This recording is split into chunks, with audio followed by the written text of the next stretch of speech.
a single mom. Are you really a millionaire? My world ended. Losing him.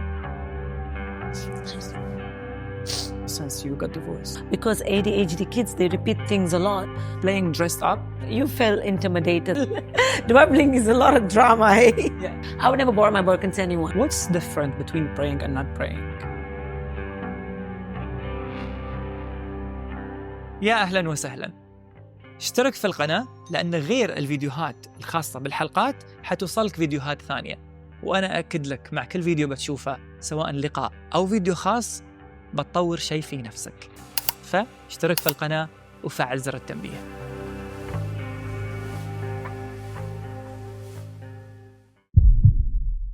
Hi Farhana. Hi Nour. So good to see you. Same here. Okay, I'm gonna ask you to put your feet down. Okay. Put your legs down. Just relax. Okay. And we're gonna take 3 deep breaths. Okay. We will inhale from the nose, exhale from the mouth. 3 times. Try to relax with each one.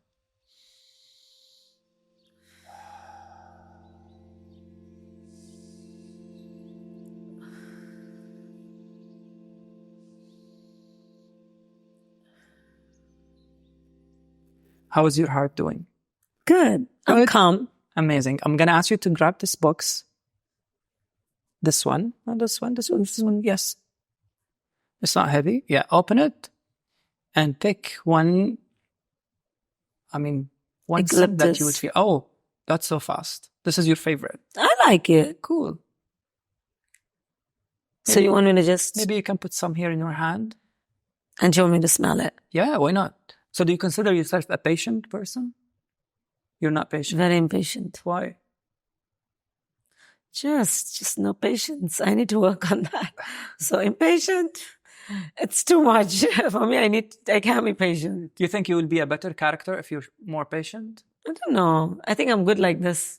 The way I am. That's the Farhana, you know? I don't know if I become patient and calm, what I'll be like. But it will be a better version of Farhana if you're more patient. Maybe. I think yes. I think yes. I think I'm sure. Maybe. I think it will be a better version of Farhana. Let's see. Hopefully, one day. Soon? I'm in the non-calm era right now. I just up the go and the go. Boom, boom, boom, boom. So when do you have time to yourself to chill and relax? No, I do. Like now when I'm not traveling, most of the time I'm at home. I'm with Aiden. I go to the workout. I do massages. I go to the beach with him. I chill. Yeah, but these things are doing like physical stuff, but mental stuff. When do you disconnect? And Oh, babe, all the time at nights. Really? I relax. I listen to music. Nice. I watch, I pray. I pray 5 times. It's for me meditation. MashaAllah. Yeah, and I pray my tahajjud as well. You do? Yeah. MashaAllah. So I made it a habit now. Alhamdulillah, it's been before Ramadan. I started. And do you feel much better now? So much better. What's different between praying and not praying? I just like to be connected to God. I just feel like to be connected to God. I feel everything is taking charge when I'm praying. And if I don't pray and I miss a few of my prayers, I don't feel good. I just feel a really dark energy. I don't know. I think I'm just into like clean, pure energies around me. Even with Aiden, like, you know, Aiden has an amazing, excellent memory. And, you know, he's autistic. He's ADHD. MashaAllah. So he's a very good memory. So I did and Quran. He's smart because ADHD and exactly. people are very smart. So I did the Quran classes for him. MashaAllah, it's been 3 months, maybe 3-4 months. Oh, wow. He's so good. He memorized more surahs than I do. MashaAllah. He knows almost half of 99 names of Allah. Memorized. Wow. And you know, because ADHD kids, they repeat things a lot. So let's say if I'm in the mall sometimes, he's walking around and he's praying his surahs. Oh, that's nice. It's very good. Because that means he's got a good memory. He keeps repeating and he memorizes it. He's excellent, mashallah. I'm so happy. How old is he now? 8. 8. I thought, you know what? Everyone always says that, you know, these autistic kids, you have to find a special talent, this, that, whatever.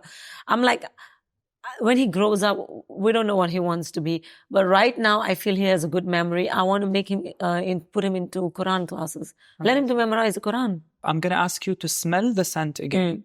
Smell. And, okay, you're fine with the lighting when you close your eyes, or shall I close the light? No, it's fine. Okay, I want you to relax again and close your eyes. Maybe sit again properly, like without, just relax as much as possible.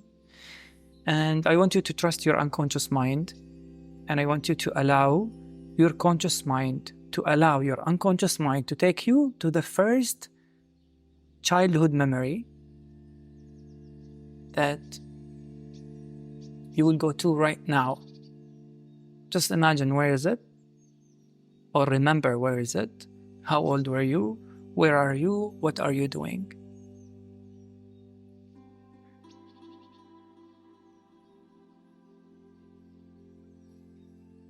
Okay. What did you see? So I saw myself when I was really young. I must have been, cannot even remember how old, but I just remember being dressed up and playing like dressed up. Like, I think I only have those memories from childhood. Interesting. Playing dress up. So the smell took you to that moment? Yeah. Interesting. So you were playing dressed up a lot when you were a kid? Yeah. A lot. By yourself? Obviously with the school, like, you know, when we used to go to school, we used to play dress up, lipstick, fashion, clothes. Where did you grow up? So I'm originally Indian, but I was brought up in South Africa. But before that, I was like maybe like 3-4 years old when we moved to South Africa. So I was like really young. Okay. You know, so those memories just like toddler. So those memories in South Africa? Yeah, like, you know, maybe like 4 years old when we were in like nursery and stuff like that. Those memories, yeah. I was really young, I remember. What do you remember from your childhood? Like, you know, when you go to those memories, you say, I lived my childhood fully, or even, I didn't live my childhood. To be honest, like I said, we grew up in South Africa, and I'm Indian by origin. Yeah. But we left India when I was like very, very young and moved to South Africa. So all I can remember is that growing up in South Africa, I mean, it has its ups and downs. Back in the days, there was a lot of, you know, it wasn't like now. Things have changed, you know. A lot of, I wouldn't say racism, but back in the days, a lot of racism issues were going on. You know, South Africa is known for its apartheid and stuff, but honestly, it's a beautiful country. It gave us very good opportunities, and I mean, I call it home now. It was really nice. You know, I wouldn't say I had any bad memories there, except for like, obviously, you have your ups and downs, right? I guess. What were the downs? I mean, the downfall would be like, you know, being an Indian, growing up amongst people who are Indian, but they're living in South Africa and they think that they are South Africans, but their origins are Indians. Mm-hmm. And they would look down upon you just because, you know, you came from India. So you're stuff the like that. outsider. Like you're an outsider, right? But did they call you names or stuff? I mean, of course, like they used to make you feel like you're an outsider. Like, and I think we faced a lot. What exactly did you face? I mean, to be honest, like it was like, you know, just they would like pick on us and then be like, you know, you guys are from India, but like they don't realize that their origins and where they come from are the same. Is the same. Living like when someone asks me where you're from, I always say I'm Indian first, and then I say I grew up in South Africa. You know, sometimes maybe by mistake it will come out that I'm from South Africa, but then I correct myself. I'm like, no, but I'm Indian. Grew up in South Africa. Are you proud of you? Of course, I'm very proud to be Indian. I am super proud to be Indian, and why shouldn't you be? Everyone should be proud of who they are, True. Where they come from, where their grandparents grew up, where their forefathers are from. So I think sometimes growing up abroad, some people don't really acknowledge that, what their origins are. Mm-hmm. But whereas for me, I'm very proud of my origins. I'm very proud of where I grew up. I'm very proud of, my culture. So also growing up made you feel sometimes that you're not worthy enough because people would pick on your nationality? Because I had this, by the way, in my childhood. in certain times and certain stages. Nour, of course, when you're young and you feel intimidated sometimes, you feel very like neglected by community sometimes. Sometimes you feel that, you've been cast as an outsider, So I did go through that a lot when we first moved there, but it took many years, many years, for them to accept. Were you looking for their acceptance? Honestly, no. I don't. Why do I need to be accepted by them? Even back then, as a kid, I mean, you didn't have that. I mean, to be honest, like, you would feel, down sometimes, but I think I'm the type of person that I'm very confident and I'm a very positive soul. So sometimes things can bring me down, but I know how to lift myself up. Nice. Yeah. Yeah. Is it because of the family system, or this is you by character? Is it like your support system, your parents, your, I don't know, siblings? I don't know how many siblings you have. So we're 5 sisters and 1 brother. We have an amazing support system. We're 5 girls, right? So that's where the woman empowerment comes from. I grew up in a family where we girls always empowered one another. We always take care of each other. We're always very supportive. And even though we're so different now, because I then moved from South Africa to London, and then I'm in Dubai. My one sister lives here in the UAE. My other 2 sisters are in the UK. One is in South Africa. My brother's in South Africa. So we're all scattered around the world, and we all have, our own lives. We're different in many ways, but at the end of the day, we still have a very strong bond, very supportive bond. So yeah. That's nice. And you're still in touch with all of them? Of course. Every day we have a group. Your parents? My dad passed away when Aiden was in my stomach. So I was pregnant. My dad passed away. So that's been almost 8 years, because Aiden's 8 years now. Yeah. And my mom is in South Africa. She comes a lot. She's very, very supportive. She spends a lot of time with Aiden and I in Dubai. So that's nice. What did you learn from your dad passing away? What I learned from my dad's when he passed away, that life is so short, and that, we cannot take even any moments for granted. If you can spend as much time as you can with your family, with your father, your mother, your parents, spend, living abroad, it's difficult for us because our parents are so far away. And so what happened was, we went for Umrah with my dad. It was, I think, beginning of the year. And then towards the second half of the year, around September, he passed away. So all I remember were those last few moments and memories from Umrah, because that was the last we spent time together. Beautiful. And yeah, exactly. Beautiful memories. And I really wanted to go and see him when he was in hospital. But like I said, sometimes it's just too late. When you're about to go, when I wanted to go, we just found out a few days before that he passed away. So life is so short. Life is so short, and nothing matters. I love living my life to the fullest, and I love good things. I love luxury. Although I won't lie to you, growing up, I didn't grow up in luxury, but I created a life for myself where I give myself luxury because I love it. You manifested this life? I manifested that, but I come from a very humble background. So for my mom, my sisters, the life I have, it's alhamdulillah, mashallah, they're so proud of me, because I never had this growing up. And I don't need to sit here and lie oh, I had this. No, I didn't. I wanted this life, and I went out there and I got it for myself. Nice. I'm going to ask you to travel in time now. Okay. Let's do it. Okay. You have to set again. Okay. Yeah. And I want you to connect with your breath again. I want you to take deep breath, nose to nose. With each breath you take, your body is relaxing more and more with each breath. And your muscles gets more relaxed. Your eyelid muscles, your ear muscles, your jaw muscles, your neck and shoulders are getting loosened up more. Your arms, hands, your legs and feet are more relaxed now. And I'm gonna ask you to imagine yourself walking back in years.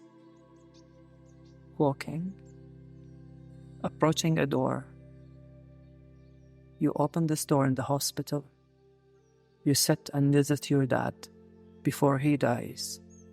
And you tell him whatever you had to tell him, but you didn't have the time. What would you say to your dad? He's in front of you right now, waiting for those words to come outside. I would say to him that, Dad, forgive me if I didn't have the time to spend with you as much as you think I should have.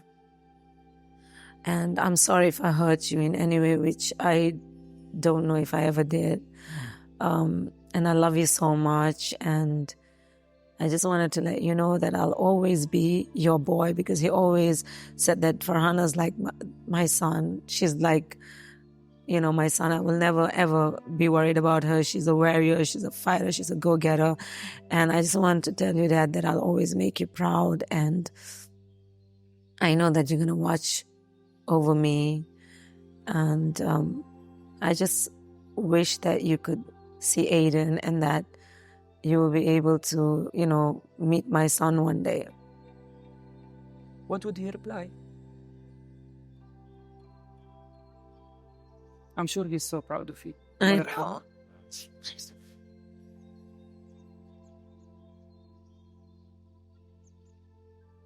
So you think that in a certain point, you didn't give him enough time? You know, Nour, I traveled a lot. Like, I left South Africa because I always wanted to go and work in London. You know, like I told you, like I had this dream, just making it big in life on my own. So I left South Africa in like 2001, I think. I can't remember, around 2001. And I moved to London. And to be honest, my dad didn't want me to go because he was initially worried about me, like the girl from our little town in South Africa where I grew up, and then going to London in this massive big city and not knowing what's going to happen. You know what I mean?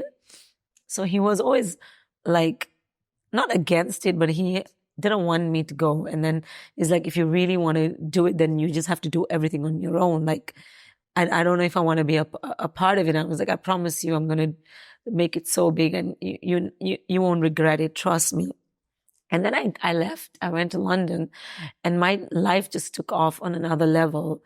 You know, London gave me the opportunities that I never thought that I would have. And it made me the woman I am today because it made me independent. I did everything on my own. There was nobody around me. Everything I did was on my own in London. And I think if I didn't have that experience that I went through in London, I wouldn't be the woman I am today. And then obviously Dubai happened. And when Dubai happened, it was just like amazing. And then that's when my dad started becoming even more proud of me. And he knew that I made the right decision at that time. And eventually, like, everything was okay. He was happy. And I think our relationship, our bond started getting stronger, you know, eventually after that. So, yeah. What did he do back then, your dad? Him? His work? So my dad was always into sales, and he worked, you know, as a salesman back in the days. And then obviously he retired, right, at a certain age. And then my brother was a very successful cricketer back then in South Africa. So between my brother, my sisters, and all of us, we used to help the family, you know, and take care of the family. Are you the youngest, eldest? I have a younger sister. I'm the second youngest. You're the second youngest? Yeah. So middle child, sort of. Hey? Middle child? No, what, you're 5. I am the second last. So we're 6. Oh, yeah. Oh, okay. So you're not the middle child. No. Yeah, nice.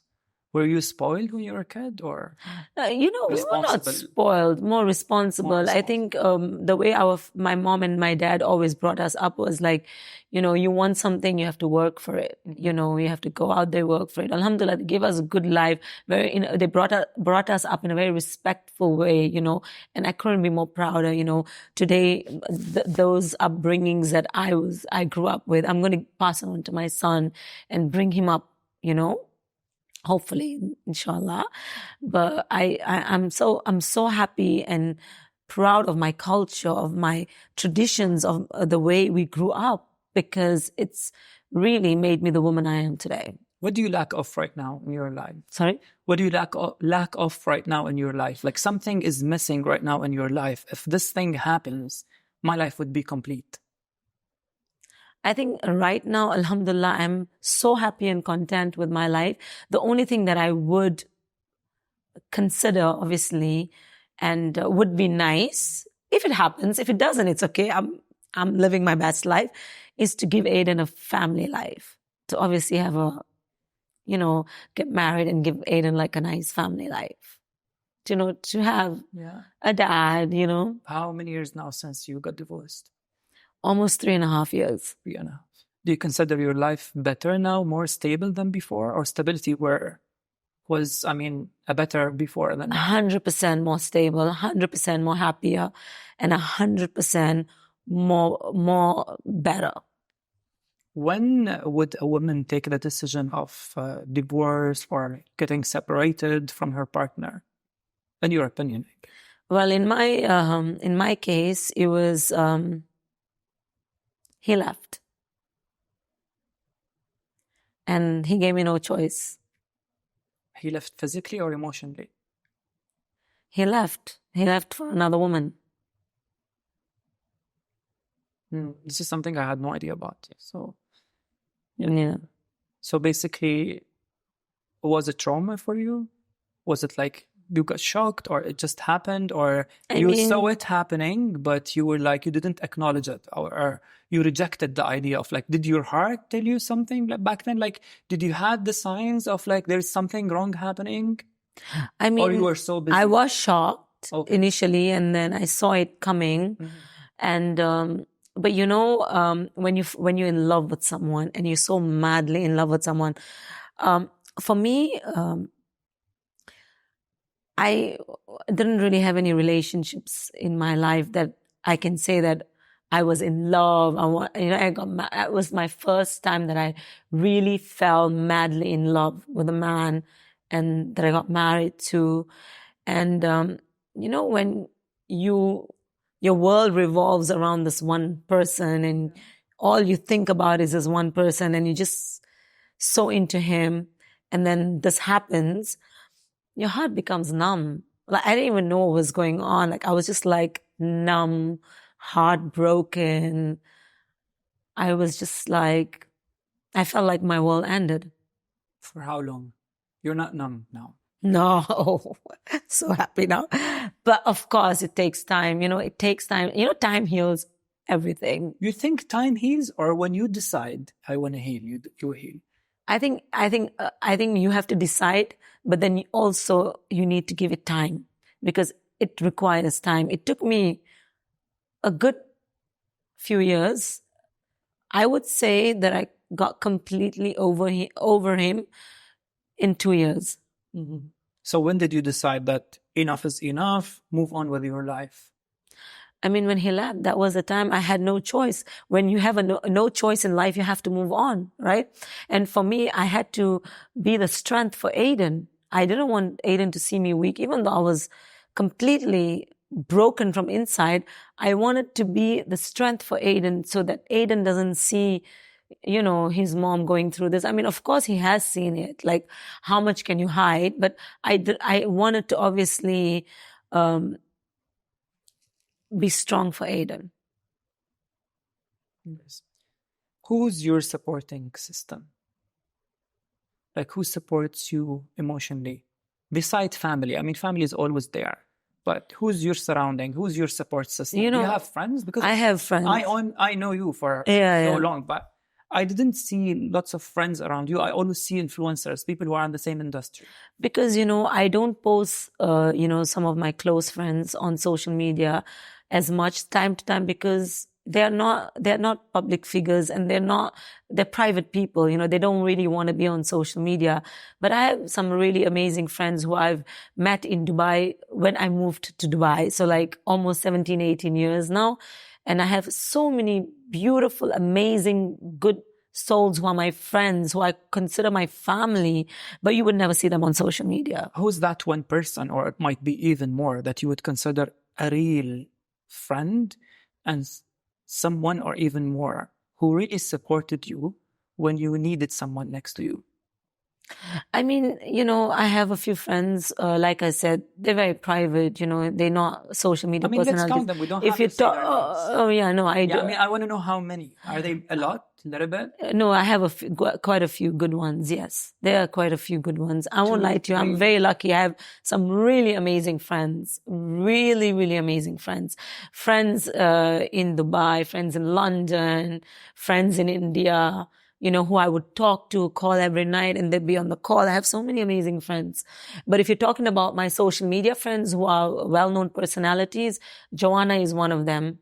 Joanna. Yeah. Nice. Back in the days when I went through a divorce, Joanna was going through something similar as well, before me. So we kind of relate to one another. We understand each other, and we're more like sisters, we travel so much together. She understands who I am, what I went through. I understand her, so definitely she played also a very important role, when I was going through this.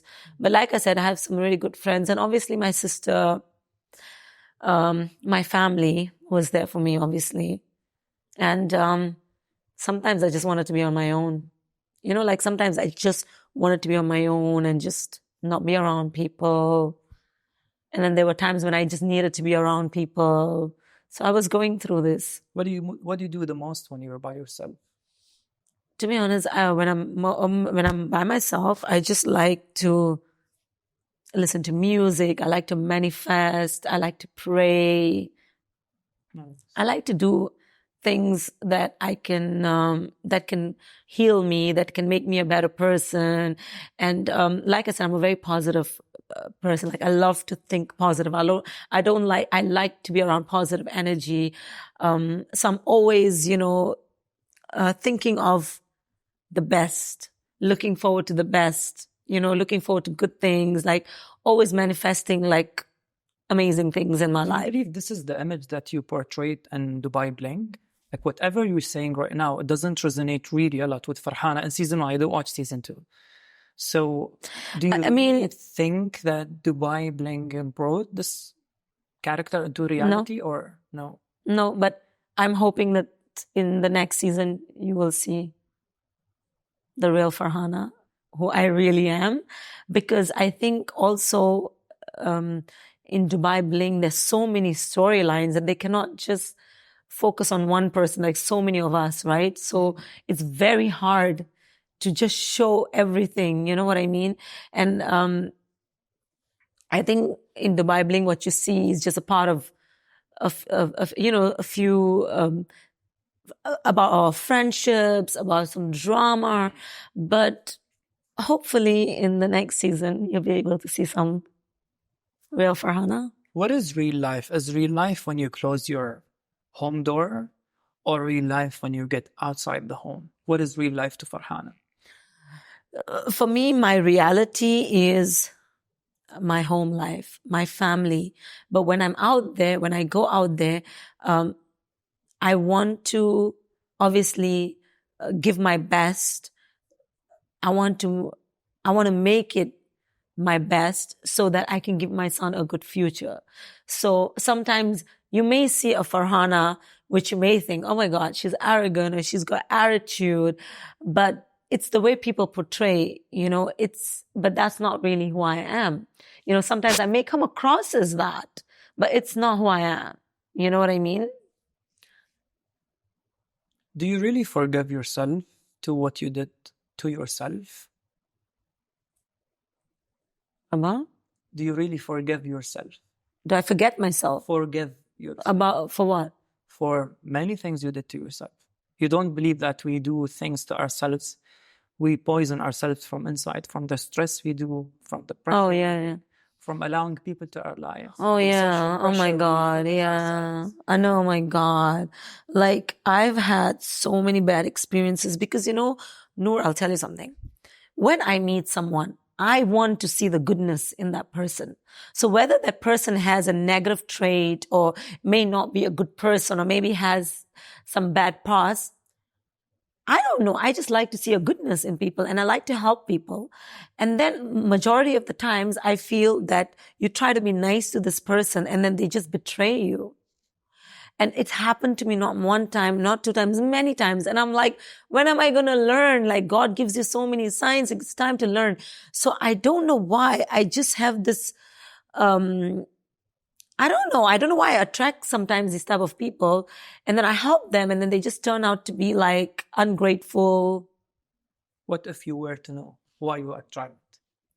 Because maybe God is giving me these signs to basically become more wary and to be more aware and learn lessons. But I don't know. I need to start learning a lesson and stop just helping people thinking that they're good to me, because sometimes people just come into your life and they you think, oh my God, they're amazing and they're so nice. And then you don't know that they just want to take something from you. You know what I mean? I'm sure you have that as well, right? What is that thing that people took from you a lot? Hey, they just suck out my energy. They try to take the goodness out of me. They try to make me go crazy. Like, they just want to, how can I say? They just want to basically they want something out of me. You know what I mean? And if they don't get that, then they will do something to hurt you, basically, and make you go crazy. And I can become very edgy at times. And they will try to annoy you. And, so I just feel like I need to avoid this type of people. There are certain type of people in this world which their energies don't align with me. And I need to see those red flags and just avoid them. Why do you allow them? Exactly. Why do I allow them? This is where I need to put my foot down, and this is where I need to learn. I need to avoid this type of people. Do you want to see why you allow them? Hey? Do you want to know why you allow them? I don't know why I allow them. You want to go back to closing the eyes thingy? We can try. It works all the time. Okay. Only when you want to. Okay. So just relax. Focus with the breath. And allow the vibrations of the music to calm your body. Whatever bad energy comes to you, just allow it to fly away, delete it. If you have any physical pain right now at any given point, any area, do not focus on it. Allow it to leave your body and focus with your breath. And always trust your unconscious mind. Your unconscious mind controls 95% of your day. And the first thing that comes to your mind is always the right thing to see, to know, or even to feel. And if you ask yourself right now, what's that one lesson that I want to know or learn by allowing those people to come into my life and hurt me and take something out of me? And the first thing that comes to your heart, try to connect with your heart with each beat that you feel when you take deep breath. I feel like I need to protect my energy. I feel like God is giving me signs to say that not everyone can be your friend and not everyone can be your people. Like you can't please everyone. But this is naturally. You can't please everyone. You can't please everyone, people, yeah. We're not here to please people. Yeah. If you are a people pleaser, I need to learn to say no. Thank you very much. I need to learn to say no. For the first 5 minutes, I was waiting for this to come out of your mouth. Yeah. Yes. I need to learn. By learning to say no. Yeah. You will actually feel so blessed. Yeah, I know. We always think that we're so powerful and we are in control. Thinking being in control is something positive, while sometimes we have to just be. Exactly. Yeah.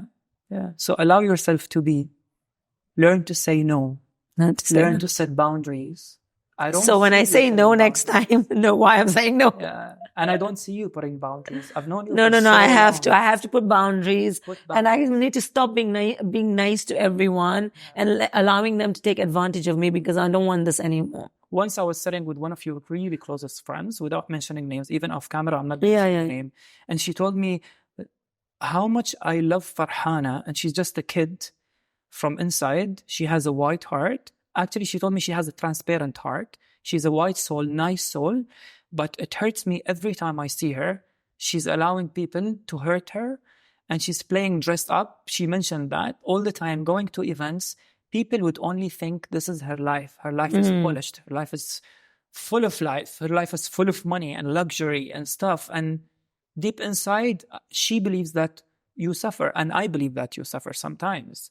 But you don't show this side of you. Yeah. Why? So basically, I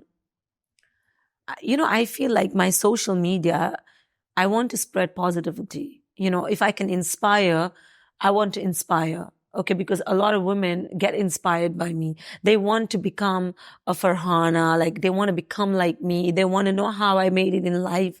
Now, of course, I talk about my struggles, but not as much as I should. Maybe I didn't really. I don't know why I don't sit on the camera and just talk about my struggles, which I didn't really do much, right? Yeah, but I always. let me go back to what you just said. Some women, they want to be like Farhana. Yeah. What is Farhana? How is Farhana? Yeah. So Explain. basically, What did you make in your life until now? Yeah. So basically, from where I started, a lot of people don't know how I made it to where I am today. How did you make it? Exactly. And that's why I'm like, they don't know about this. They just see the ready-made Farhana right now, how I am, but they don't know the struggles I went through. Tell me, how did you make it? So right now? I started my career as a makeup artist in South Africa. I was very passionate about fashion. I was very passionate about makeup. And I always wanted to work in the beauty industry. So I did a makeup course in South Africa. And back in the days, we're talking so many years ago, Nour, You're not that old, come on. I know, but I'm saying in South Africa, I'm talking now. Are I'm you here 30 17 years. No, I've been here 17 years. How old are you now? I'm 39 now. Okay. Yeah. You look 30. I know. No, you know me, I'm so direct. You don't give your age at all, mashallah. Yeah. So basically, I just turned. So basically, back in the days, I was like, I've been in Dubai 17 to 18 years now. And I was in South Africa, like just before the London, so let's say 2001. Before 2001, so a few years before that. Yeah. So I did like this makeup course in South Africa. I used to wake up every day 5 o'clock in the morning because I'm very far from where I live, the makeup school. So I used to go every day to the makeup school. I got makeup diplomas. I worked in television there, worked in makeup counters. I worked in a makeup counter with MAC, with Estee Lauder Group for so many years. And then I moved to London. I was working in London also with makeup in Selfridges. And then I did modeling as well. And that's how everything started for me, the modeling background, the fashion. And then I moved to Dubai. When I came to Dubai, I started working in real estate, by the way. I worked in oil and gas. I did whatever I could to make money here. And then I discovered that, listen, my passion is fashion and it's events. And this is who I want to be. And that's when I got into the whole industry. I started modeling. Of course, I did. Like I became a successful, personality in fashion. As a makeup artist, I was really successful as well. But I didn't want to continue that. And then obviously when the whole social media era started, I just took advantage of it and I went on it. You hustled. I hustled a lot. Do you still hustle? Of course I do. But hustling and luxury. No, but hustling now, it's much more easier than before, right? What made it easy? Because I'm a known personality now, right? At the end of the day, I'm hustling, but it's not like how it used to be before. Yeah. But of course, at the end of the day, if I want something, I will go out there and get it for myself. Did you get rejected a lot? Of course. So many times, I still get rejected. Give me one story that you know, you would say that this is the strongest, like the hardest, even like the worst rejection I got in my life? It might be work, not even love. I mean, it depends what you call rejection in what field. Of course, when it comes to my career, I've realized that not everyone can love you, and not everyone will work with you, and you cannot please everyone. So at the end of the day, I've realized that you got to work with the brands that like you and that want to work with you. And for the brands that don't want to work with you, that's it. You try. If not, you move on. You know, at the end of the day, there's so many brands in the world that you can work with. But right now, I'm out there to make a brand for myself, because I'm like, I've been promoting brands for so many years, and now I want to be a brand. What brand do you want to do? It's in the pipeline. You will see. Nice. Is it coming this year or next year? It's a few things I'm working on. So let's give it some time. Hopefully by next year. Nice. Is it fashion, makeup? You will see. You will see. It's Farhana. It's basically me. You still didn't give me that story. I want to hear one story about, like, you would say this is the strongest rejection I got. The strongest rejection that I ever had. The first thing comes to your mind is always the right thing, remember? Well, I know, but I'm just trying to think, like, what could be... Maybe love, maybe, I don't know. Maybe family rejection, maybe friends. Maybe. Close your eyes. It always helps. I'm just thinking, I'm just trying to think, because, you know, right now, on the top of my head, I can't think, but I really need to think. What are you thinking of right now?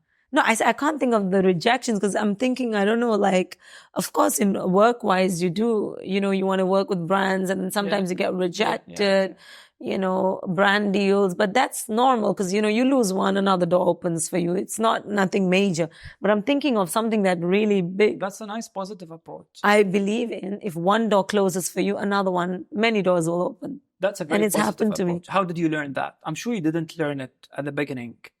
Oh my God. Like, okay. So I'm like, when it comes to my career, I'm like, I want everything to be perfect. And perfection I just want to, I'm just like, I want to work with this brand, that brand. I just want to work with all the brands. I want to be the it girl. But then I realized over the years that, you know, sometimes with the PRs, you know, you may not get along with PRs, and they may just reject you from the brands that they work with. You know, I'm sure in the industry you get that a lot.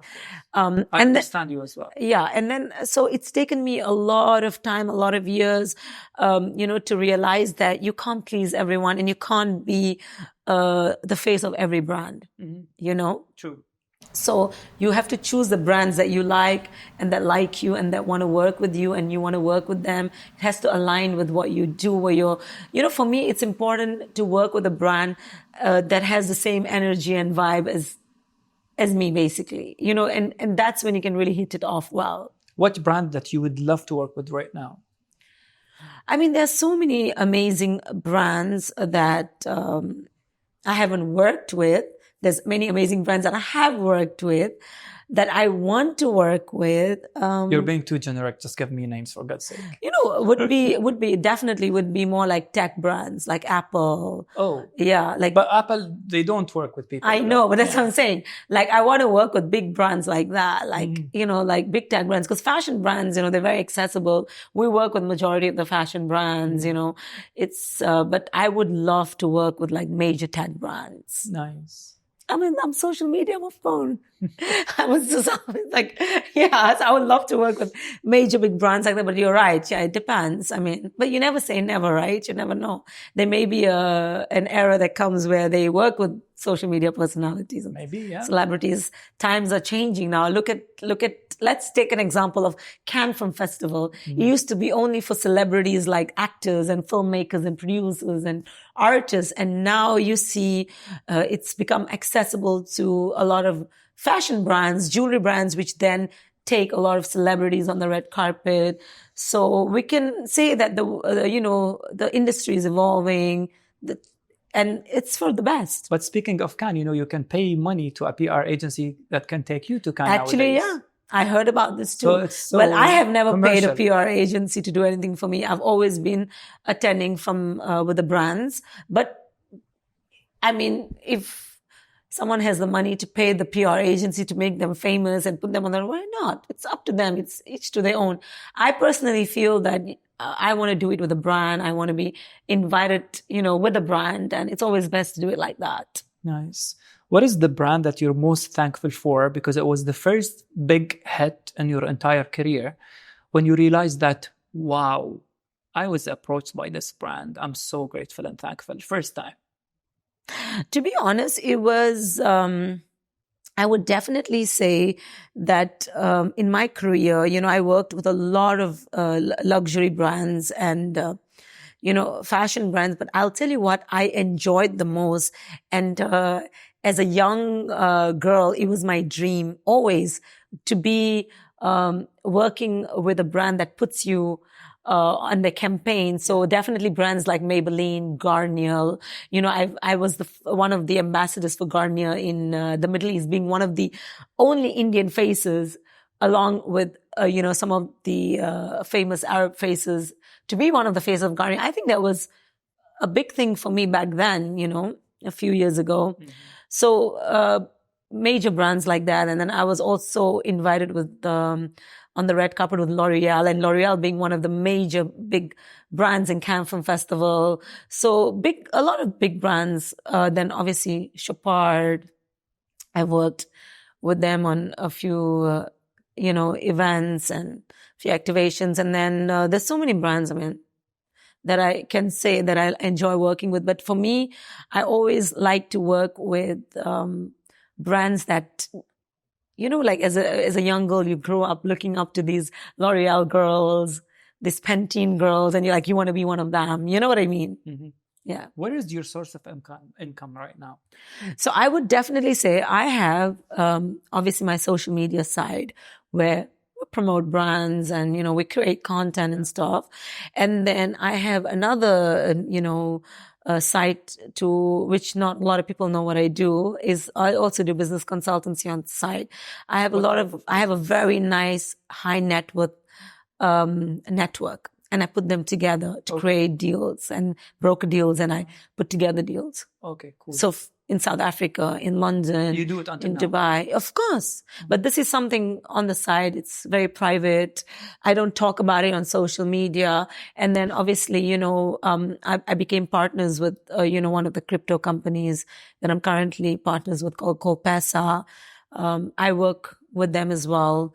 There are a few businesses that I'm tying up with. I'm working on my own brand. And, there's a few things in the pipeline. What was your biggest fail in your career?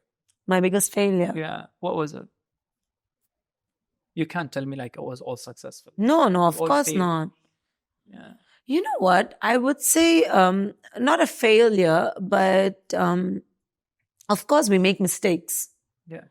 Sometimes we do partnerships, sometimes with brands, which we realize it wasn't really me, or it wasn't really,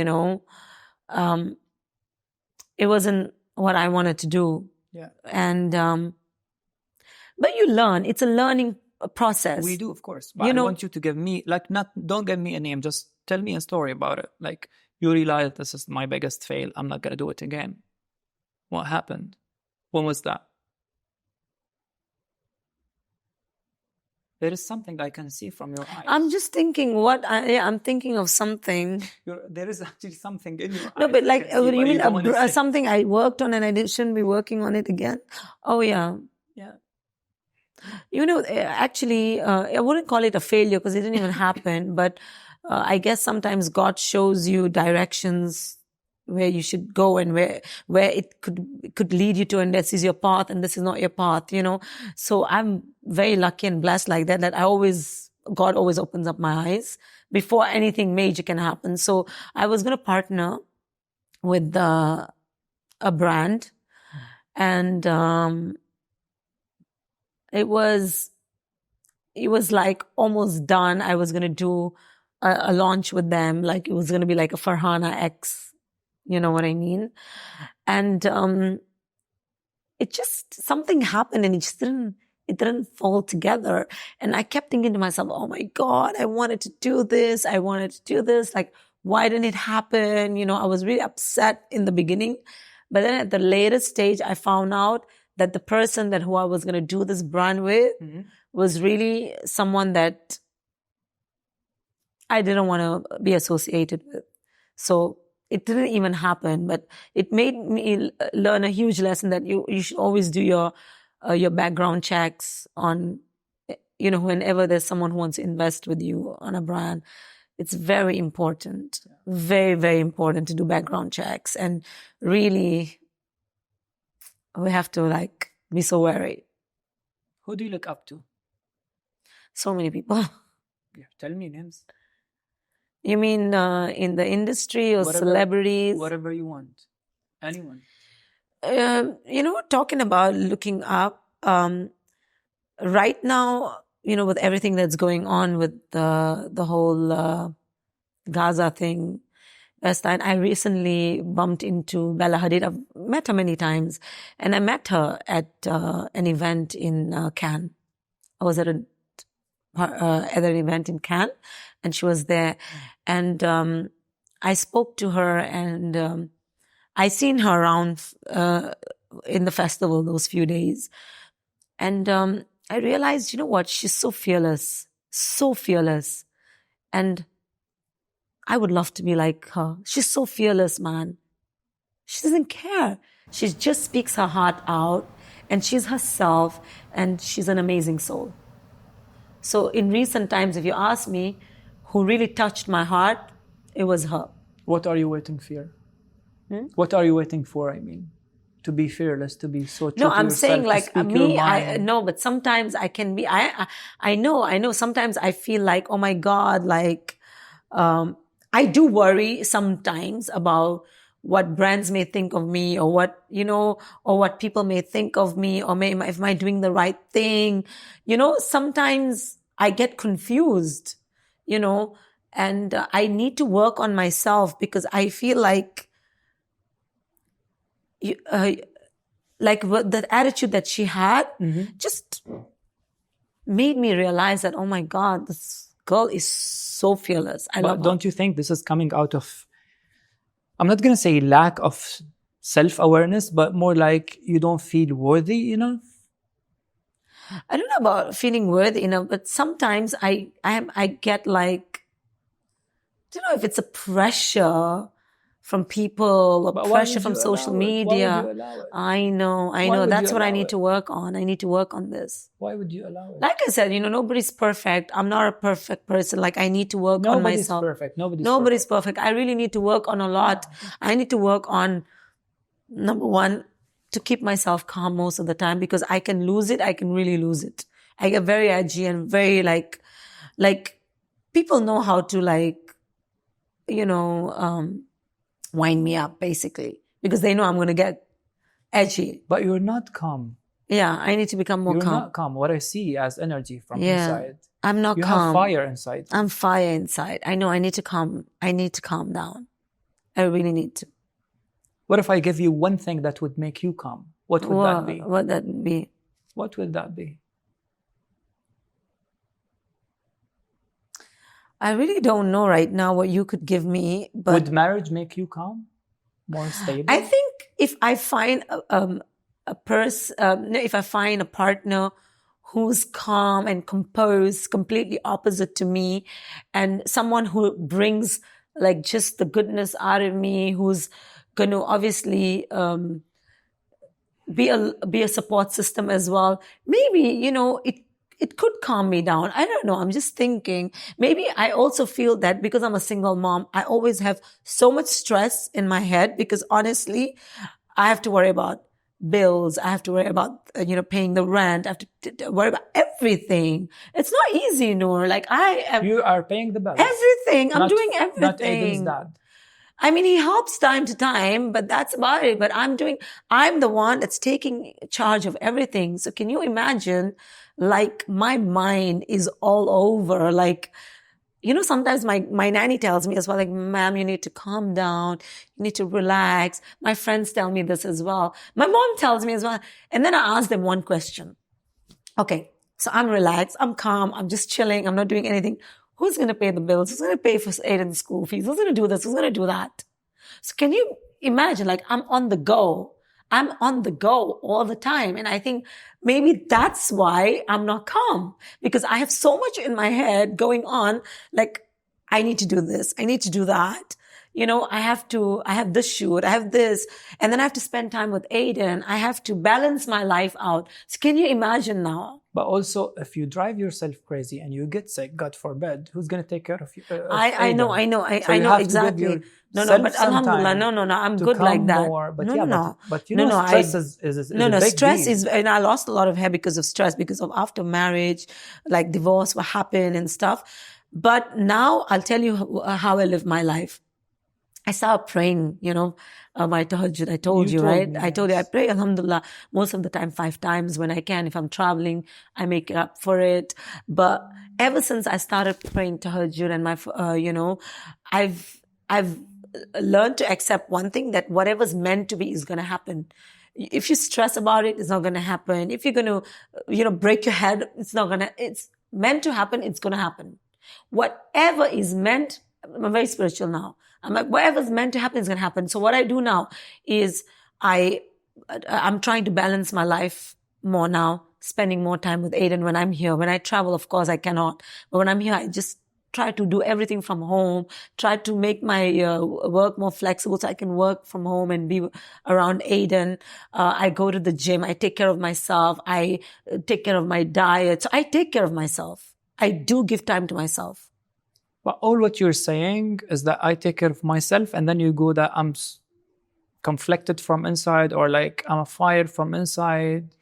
Because, so that's why I was asking you, what do you need to change in your life to be more calm or more loving to yourself? Because I don't believe that you're doing good to yourself. Whatever you're doing, like you're conflicting yourself. Because, you know, you're confusing yourself. Yeah, so Nour, the thing is, like I said, I'm doing everything on my own. Do you have an assistant? No, I do have an assistant. I have a full team managing me and stuff like that as well. But I'm talking about, I have to still work, right? Even though they manage my work and everything, I'm the one that has to go out there and do it, right? Am I right? Like, let's say there's an event happening, I have to attend. For example, if I have a paid collaboration event. Yeah, but you don't have to attend all the events. No, I don't. By the way, I've cut down now a lot.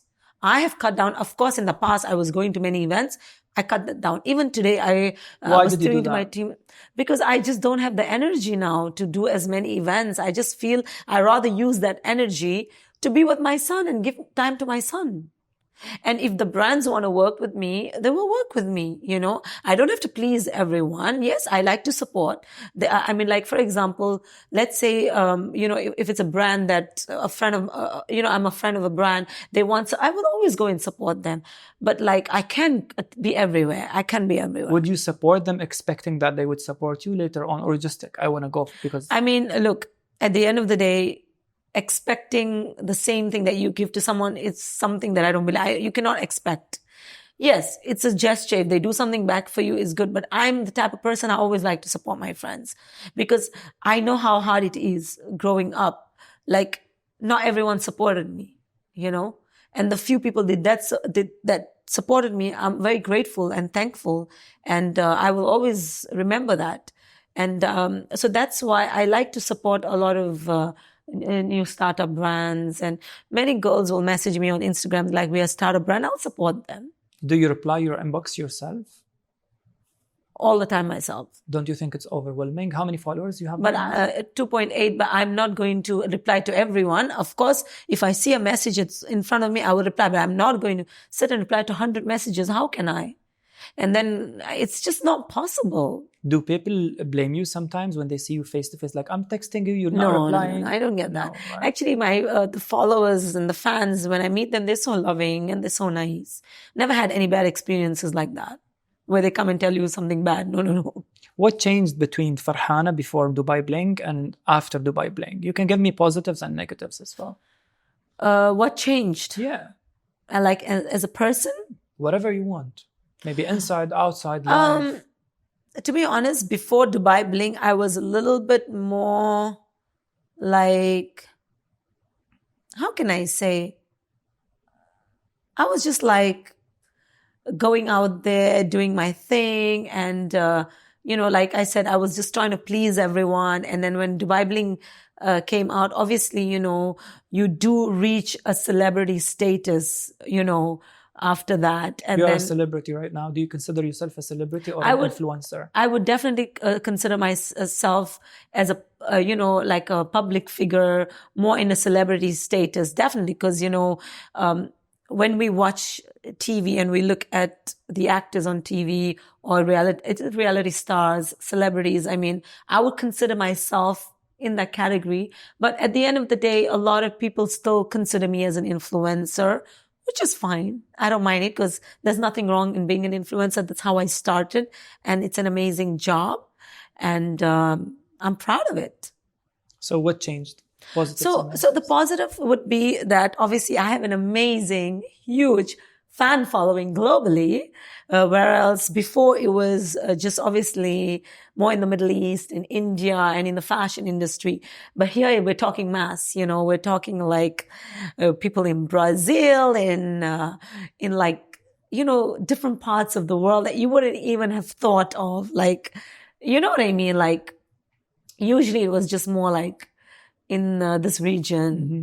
But Netflix has definitely opened up a wider audience for me, 100%, which I'm really grateful for.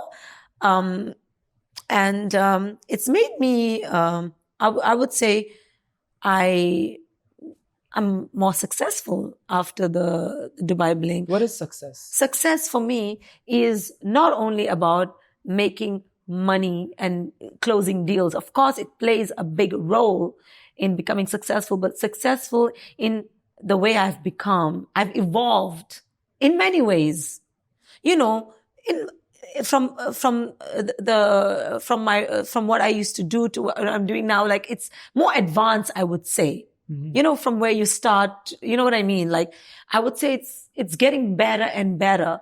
So I would definitely say that it's played a very good role in my career. At the same time, there's negatives to it as well, because there are sometimes brands that have a thing about they don't want to work with reality stars. I don't know, some brands have this thing. So you may lose some brands, but then I've gained very good brands. I've gained more popularity after Dubai Bling. So I'm just... But with popularity comes lots of responsibility and also negative. Yes, of course.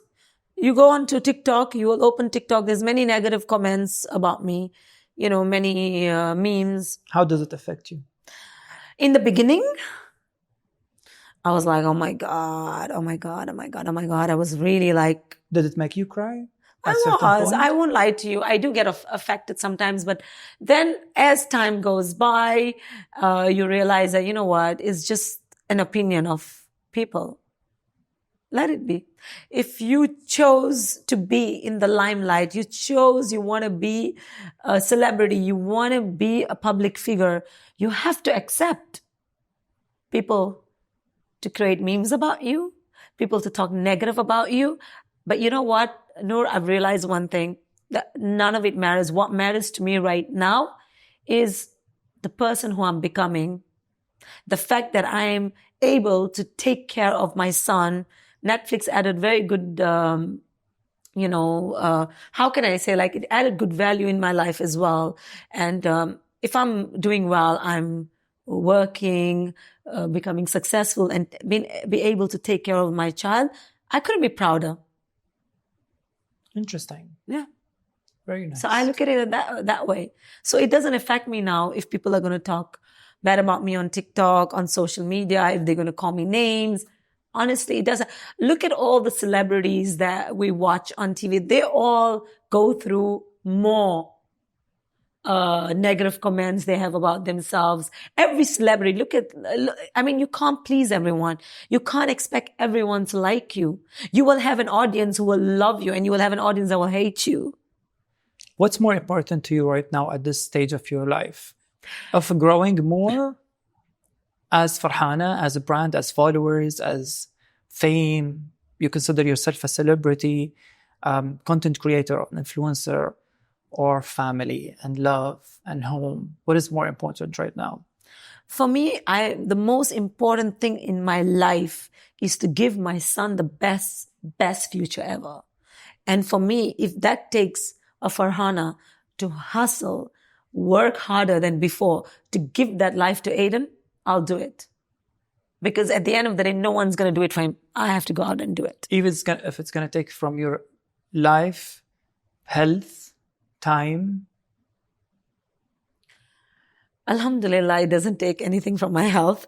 But time, I mean, at the end of the day, I look at it as the time that I'm working and I'm doing things for Aiden. I don't look at it as time being wasted or time being, at the end of the day, he's going to one day, grow up and he'll be proud of me. He'll be like, my mom did this for me. But like I say, I like to balance my life out. I love to give him time as well. And now, the summer holidays are coming up and inshallah, I want to take him with me when I travel because I'm trying not to take a lot of work in the summer so I can take him on holidays and spend time with him. Nice. When you pray to God, what do you ask him for?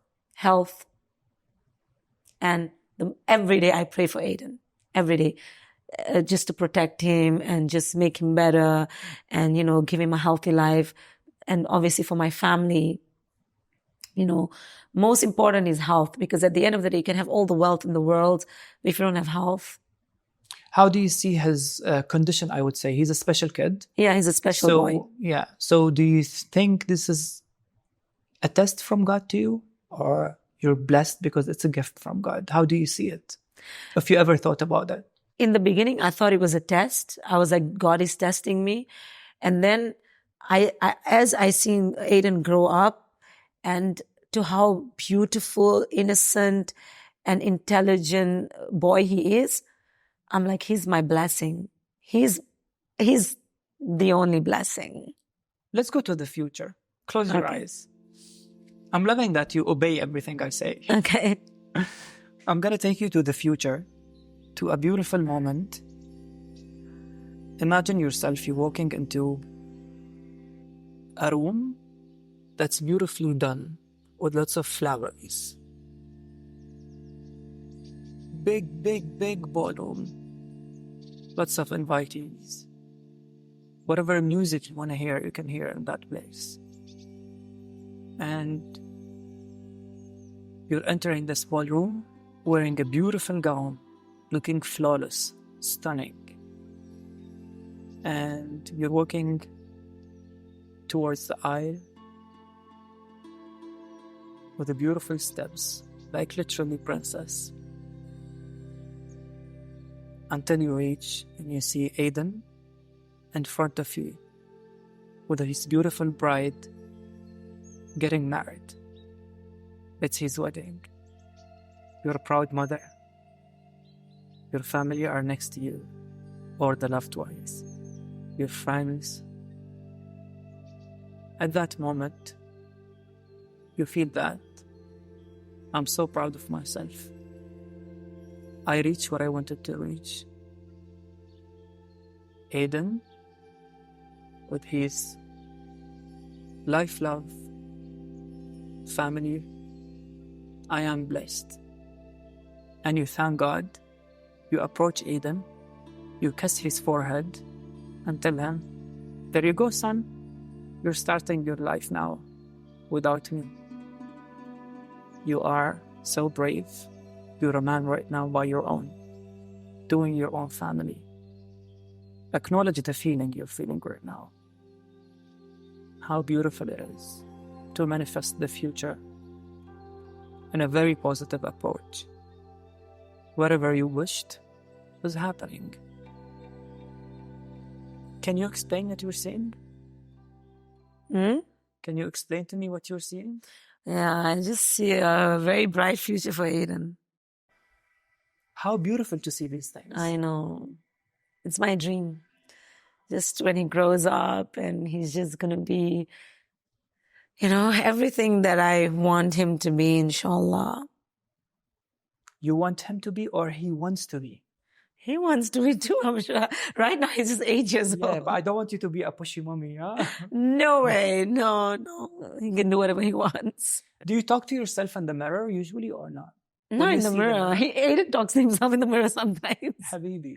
That's actually very smart and very healthy. You know, he does. There is a all type this of healing. Acting and everything. He watches videos and then he goes in the mirror and he does all that. I don't actually know. We're going to do this right now. I want you to look at the mirror. Okay. Keep looking at the mirror.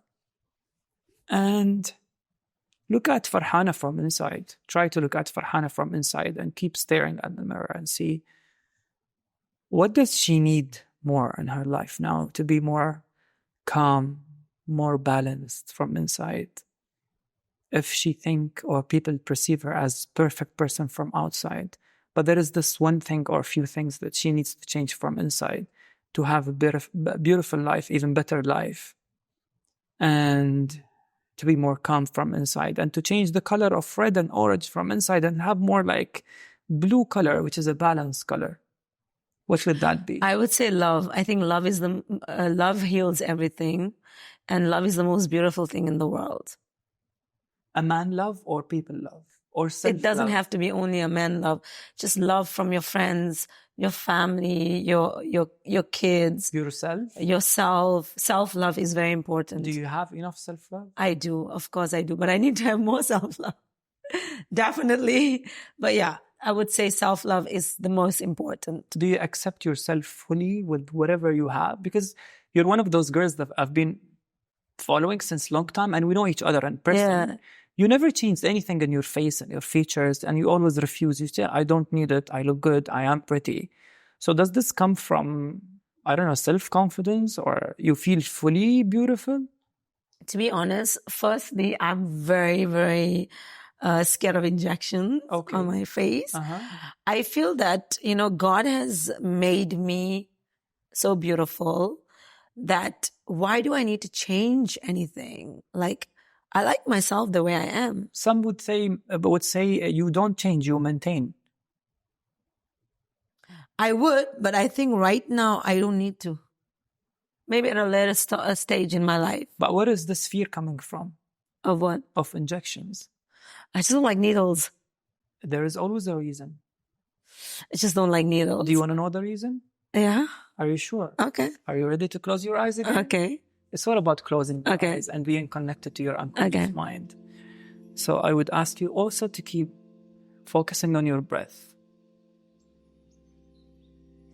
Relax all your muscles.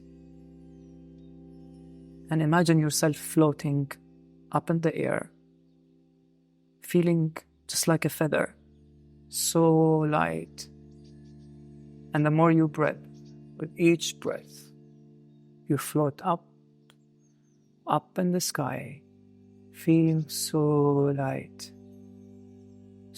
to an extent that you feel like a feather. You detach yourself from reality, and you are up in the sky. And when you look down, you see your timeline, your life timeline, where the present is in front of you. If you keep looking up, you see the future. If you look down, you would see the past. Allow your unconscious mind to take you to the past. Always trust first thing comes to your mind. And if you ask your unconscious mind, what's the reason that makes me scared of injections? What happened in the past that made me get scared of injections? Go to your past, take all the time you need, and in a few seconds you would be there in that memory that made you scared of injections. Try to acknowledge the feeling, the emotion out there. If it's in any part of your body, let me know where is it. How does it feel? To be honest, I think nothing in my past. What's this about? Okay. No, I'm just saying nothing in my past made me fear injections, because I never, alhamdulillah, had anything that happened to me. Fears is coming out of fear. It has nothing. I'll tell you why I don't want to, first of all, I just don't like needles. I just don't like, I've never been to a hospital except for when I was pregnant. There is always a reason. I don't know the Anything reason. that I you get just scared of. no. So you just said you didn't go to the hospital except when you were pregnant. Yeah, like a proper surgery, like when I'm saying, like when I was giving birth, that's when I went through. Was it easy or hard? No, that's when I went through stitches and everything, in the pregnancy, and that made me go even more crazy. I'm like, oh my God, I never want to have stitches. I never want to go through ups. And also my friend, one of my really close friends, she did her nose, right, and the doctor messed it up, and then she was just like, What oh my was God, that was many years ago. You just mentioned the reason of you getting scared of getting anything done. Okay. Trust me, the power of the unconscious mind is epic.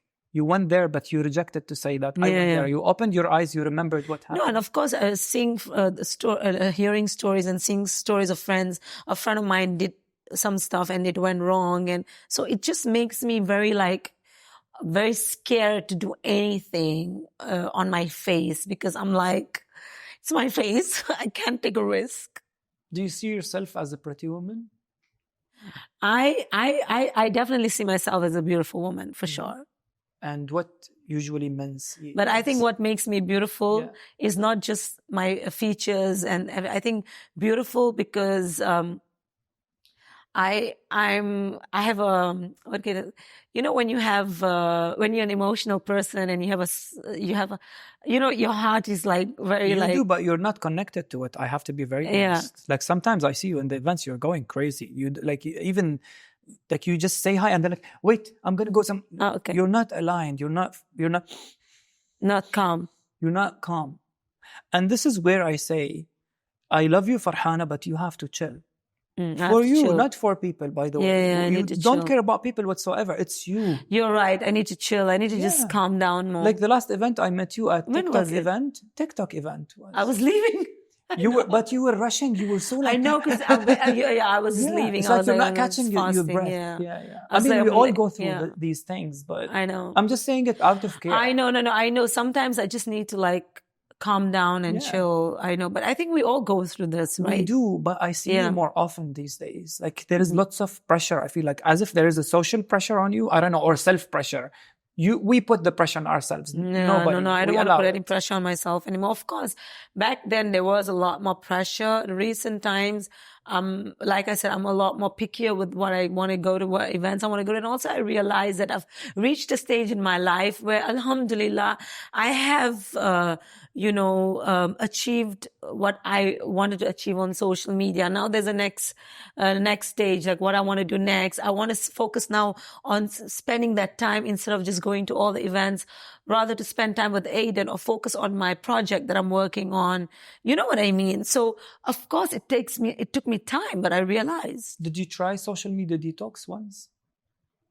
You have to go through it. Yeah. I mean, there are times when I don't really post for a few days. No, not recent times, but there were days when I wouldn't post. Maybe in Ramadan, I wasn't that Social much. media posting is not even opening social media on your phone. You mean opening, is deleting the applications for certain you mean deleting? of No, time. I mean my work revolves around social media right now. My work revolves on social media as well. Did you detox? Oh, so many times. Really? It's the best feeling that you ever really? know to yourself. You would explore the real world. You'll focus on yourself more, and you will find the answers of whatever is happening inside. What do I need? Okay. We get validation from social media a lot. Either we like it or not. I'm being so honest to myself and you.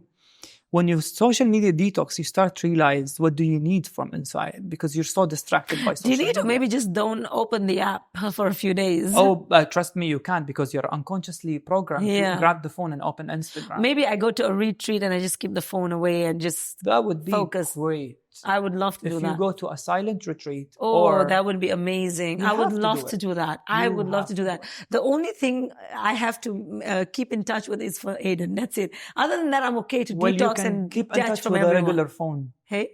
With a landline, you can keep in touch with Aiden. I know, with Aiden. Yeah, that's it. Like on WhatsApp with the nanny, that's it. But other than that, I'm happy to do that. I'm actually considering going for a few days for a detox. Do it, because you're at a certain age that you would realize. Yeah, detox with no collab, nothing. Just go. You don't have to post anything. You would realize sooner or later, and you're going to come back and say, Nour, you were so right. You're going to realize that. I would love to do that. Nothing matter. Nothing matter but taking care of myself, for myself and my son and family. Yes.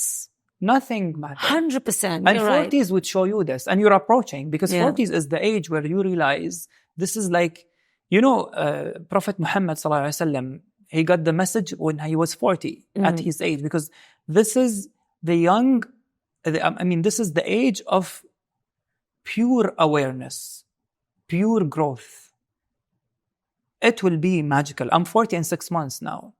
So 40s were hitting me when I was 39 as well. So I started to realize like nothing matters except myself from inside, my mental health.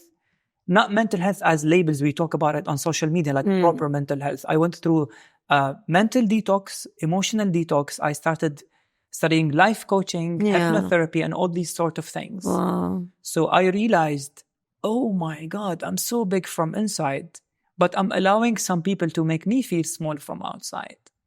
So we're so powerful as human we beings. are. Yeah. No, it's important. You're right. Yeah. So we need to heal more. Yes, Yeah. definitely. Yes. So promise yourself to be good to yourself. I will. Yeah, have to be. For me, for my surroundings, like my family, for everyone. So how is Dubai Bling helping you healing? Heal. Dubai Bling is a lot of drama. Eh? Yeah. So oh my God. Yeah. But it's a lot of drama. I won't lie to you. Would you consider not doing reality shows anymore? To be honest, you think you like, love it? There are times I'm like, I don't want to do reality. But then when I watch it, then I'm like, it's actually fun. It's fun to watch. But don't you think, fun. I don't know. For me, I mean, I have nothing against any reality show because it's a personal choice. You have your ups and downs with reality, like I said. Yeah, it's a personal choice. And to be honest, when they casted me for season 2, I'm not sure if I told you this. Oh, really? Yeah, I was casted for season 2 through a Zoom call. And I really appreciate the producer who did it with me. She was beautiful. Okay. And I told her I'm a very calm person. I refuse to add drama to my life. I don't want to be poisoned from inside. So if you want to choose me, you choose the calm Noureldin. This is my personality. Yeah. I don't deal with the drama. And if I deal with drama, I'm going to deal with it my own way. I would not create drama because 90% of my life is so calm and it's not dramatic. And I believed at that moment she would never come back to me because I know reality shows are based on drama. Yeah, I mean, it depends. The drama is obviously, a lot of people enjoy watching drama. Yeah, because it gives them validation of something deep inside. Yeah, but also like, I wouldn't say that, I wouldn't sit here and lie and be like, there's no drama in my real life. It's not only on Dubai Bling, there's also real life drama. I mean, I won't lie to you. I do have a lot of drama in my real life. What do you fear the most? What's the biggest fear in your life? My biggest fear was to lose my, one of my family members or anything happens to my son. That's my biggest fear. That would be my biggest fear. What about yourself? My biggest fear would be if anything happens to my health, because, when you get sick, that's when you realize, damn, health is everything. The time when we were hit with COVID, oh my God, I couldn't breathe. I was like, oh my God, am I going to even survive? Many years, like back then, when it started. Yeah, but I mean, you got COVID. I did have it, yeah. You had COVID. And I couldn't breathe. I was like doing the... nebulizer. I was inhaling all the time.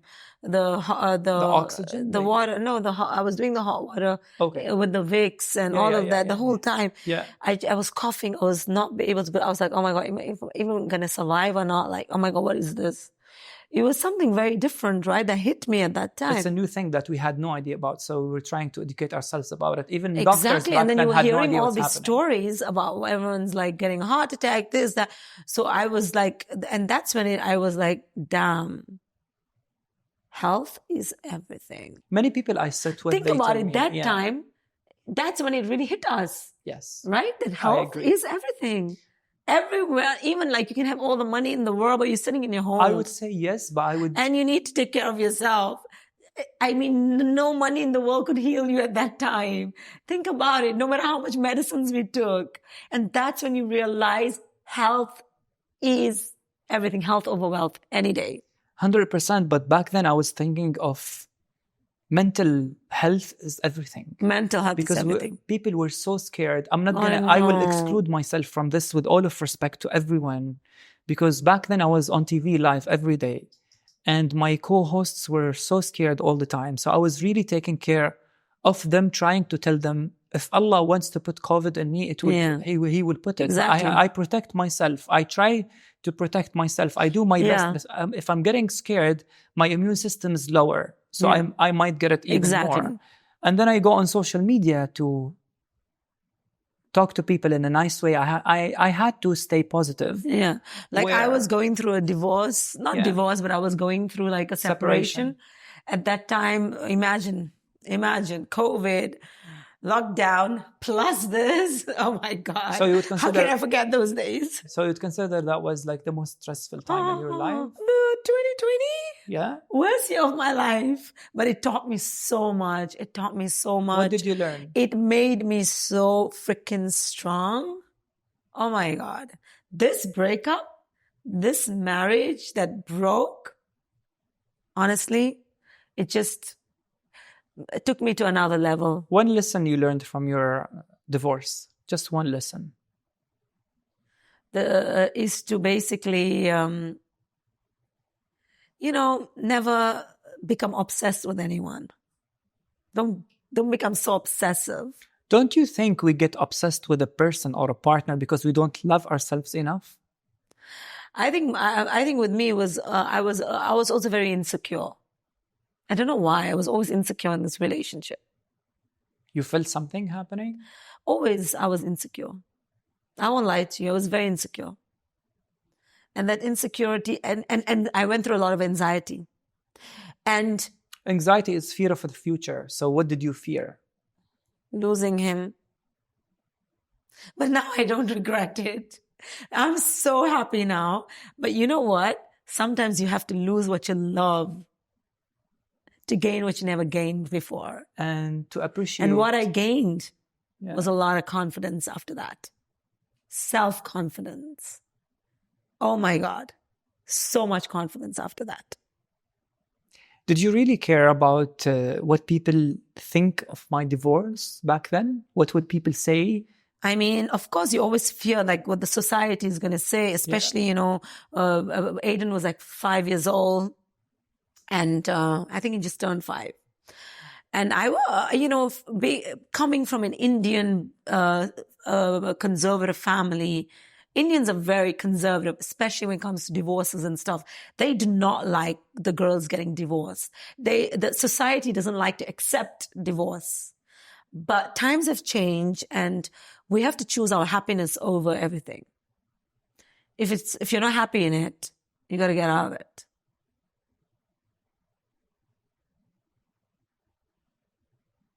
What makes you happy right now? What makes me happy? Yeah. Do you really want to know? Of course. Is when I'm at home and I'm sitting with Aiden and I'm just chilling, drinking my tea and just spending time with him, forgetting work, forgetting the world, and just being around my innocent boy. That's it. He's my angel. He's my therapy. What conversations you have with Aiden? Because Aiden, he doesn't talk as much, right? I know, yeah. So the conversations would obviously be more one-sided.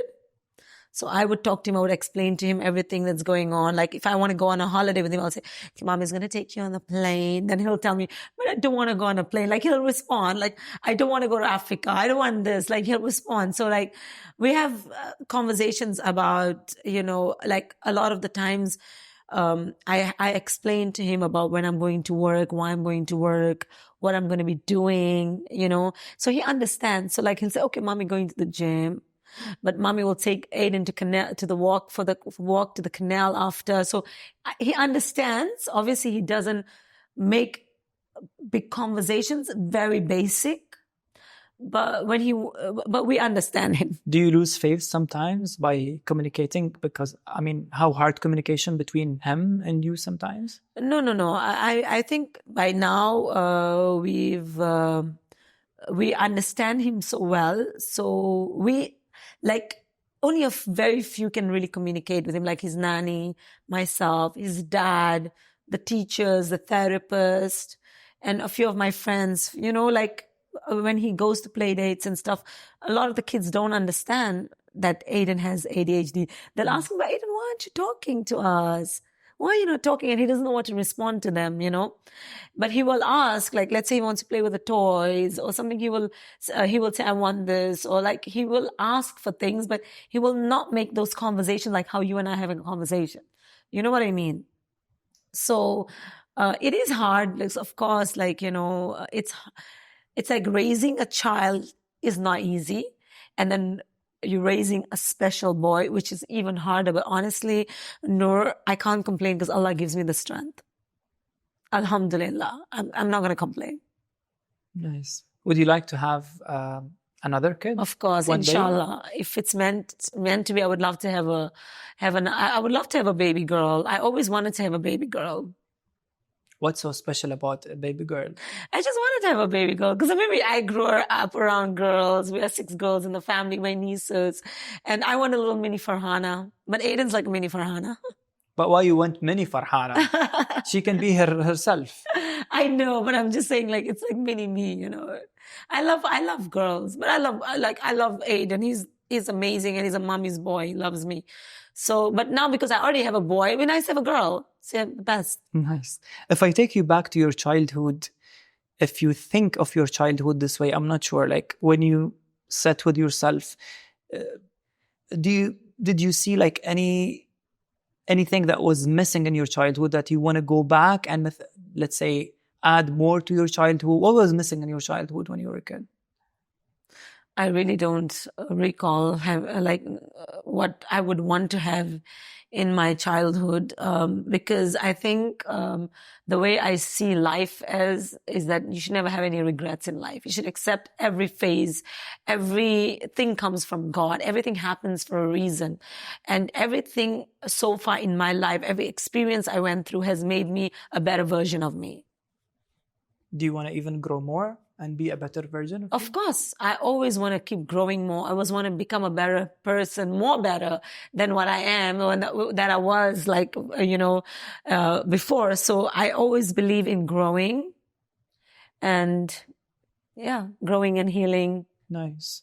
When we first watched Dubai Bling, everybody said, like, yeah, few millionaires, billionaires in Dubai all gathered together, but for a matter of fact, I knew that lots of you are not millionaires because I know you from before, you and a couple of other people. So how did you feel about it? How did you react back then when people are asking you, are you really a millionaire? Do you really own your thing? Do you really?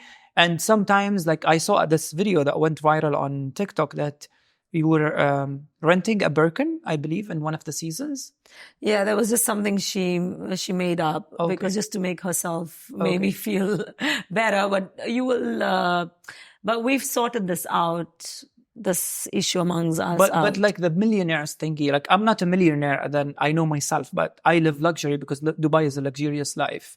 But how did you react back then with people pointing fingers that not all of you are millionaires?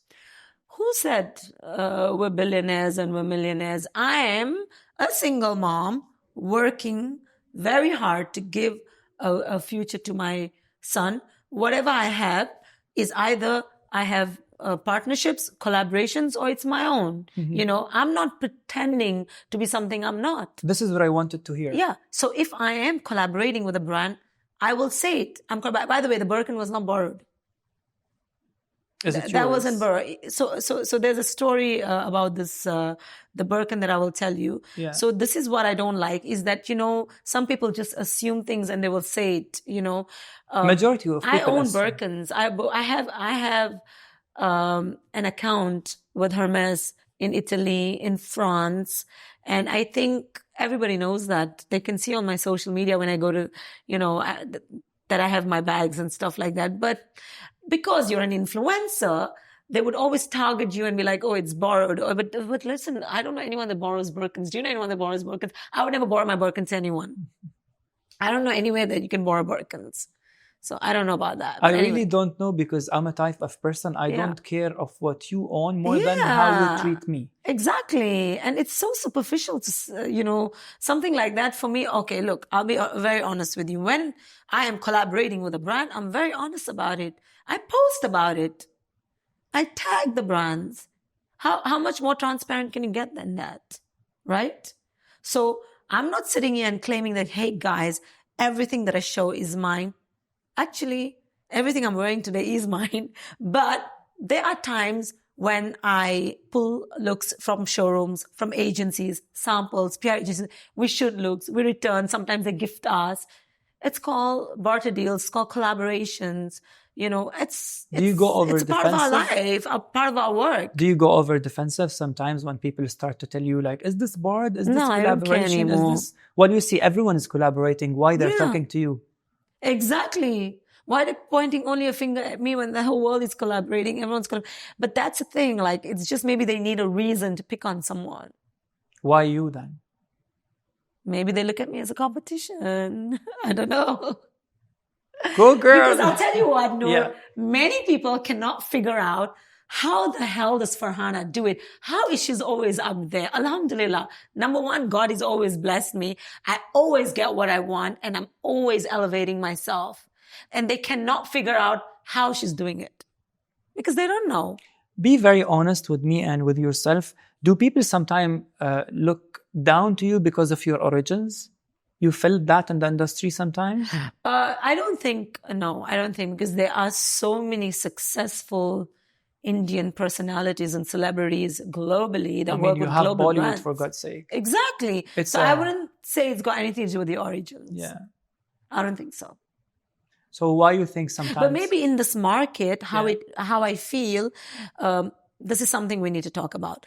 Because we're living in the Middle East and the PRs are assigned to work with maybe personalities who are Middle Eastern, because maybe that's the target market.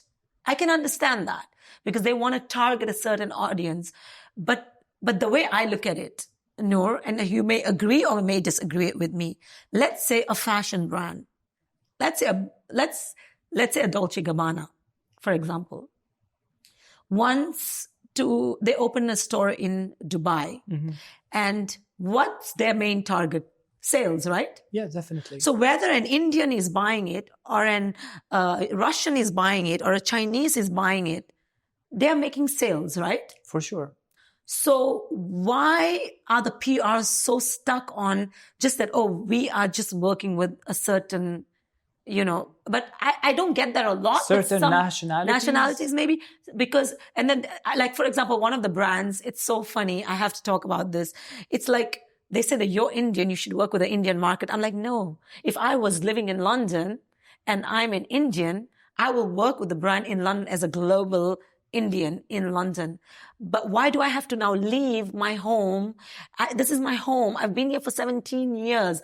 Why do I have to leave this city now and go and base myself in India just because I'm Indian to work with a brand there?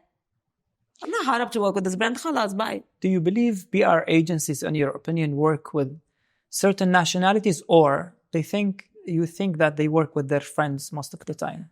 Look, from my experiences, it happens a lot in the Middle East where a certain, I'm not saying all of them. Certain some as of in them, half or majority? I don't know. I mean, some of them. Don't be scared. They work with, no, I'm not scared. To be honest, I'm not scared.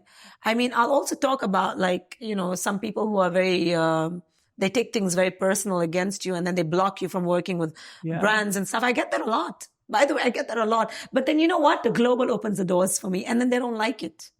They don't like it. They're like, how she reached there? I mean, they want to work with me. You want to close the door here? God opens a bigger door for me. But it happens. It happens in the industry. I'm telling you, a lot of the times they do favor their friends, but it's fine. This is how it is. Let's say tomorrow you work with a brand and you would obviously put me forward because you're my friend, right? So it happens. It's not okay. that because you're my friend, because I know who you are and I know your content. Exactly. Yeah, exactly. Even trust me. Content should speak for itself. Yes. And I think when it comes to, these type of collaborations, they should look at, okay, who would be the right fit for the brand? Who would have, who would be able to create that type of content? Because we can't work with all the brands. Let's face it. We cannot be a face of every brand. Oh, definitely. Yeah. So then I just had I had a strange experience where they would say you have to work. I'm living in Dubai. Majority of my followers are, Middle Eastern. I have obviously India as well in my top 5. But I would be like, why do I have to go and live there now? I'm here, my family is here, my son is here. Now I should leave, my home and go in there just to work with your brand. Excuse me, I'm not that, I don't need to. It's fine, So going back to the same question, is it exhausting that you have to hang out with the PR people sometimes, to have coffee with them, to hang out with them, to get jobs in Dubai? I don't do that. I absolutely don't do that. Didn't you do that before?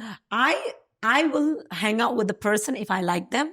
And if I am friends with them, I have PRs who I'm very good with, and there are some PRs that I don't really get along with, which is fine. This is the industry. Like I said, you can't get along with everyone, right?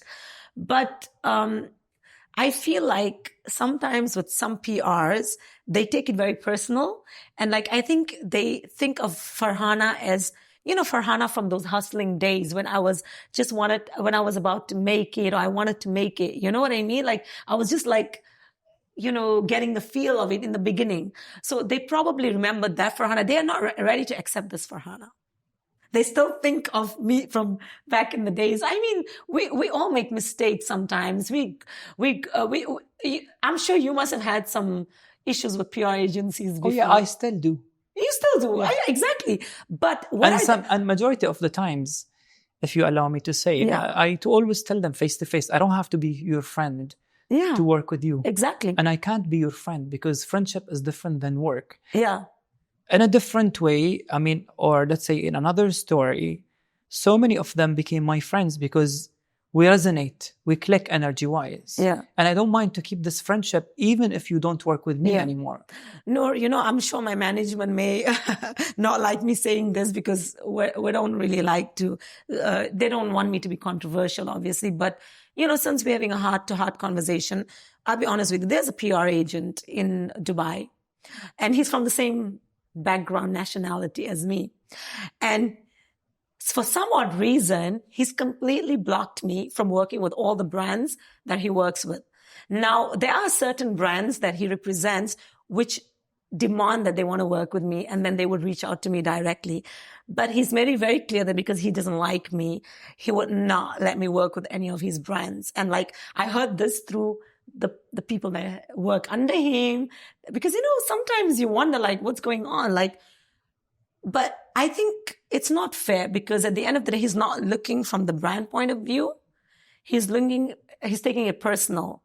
But I think this is how it is in the industry, But anyway, like I said, they can block me from working with X, Y, and Z. But at the end of the day, God opens doors for you. And yeah. I mean, I agree with you, but I learned to think in a different way. Even in this show, I'm hosting people that I dislike. I don't mind. Exactly. You have to think from a brand. If you are representing a brand, you got to think from the brand's point of view, not your personal point of view. I mean, I don't know. I don't know how they run the business, some of these PR agents, but it's very personal. I'm going to take you through a journey for the last time. Okay. So relax as well again. Okay. One more last time, I promise. And close your eyes. And allow yourself to focus on your breath. And relax all your muscles in your body. Starting from your head, going to your eyes, your face muscles, cheeks, jaw, shoulders, lower body, until you feel that you're so light. I want you to see a place in the future far, far future, people are gathered, lots of people, and you're walking amongst those people, and you see a big white stone from distance. And when you reach that stone, you see a grave, a name written on the grave. It says, Farhana Bodi, rest in peace. At any year, any time, what would you write on your grave? Something that you would like people to remember Farhana after her death with.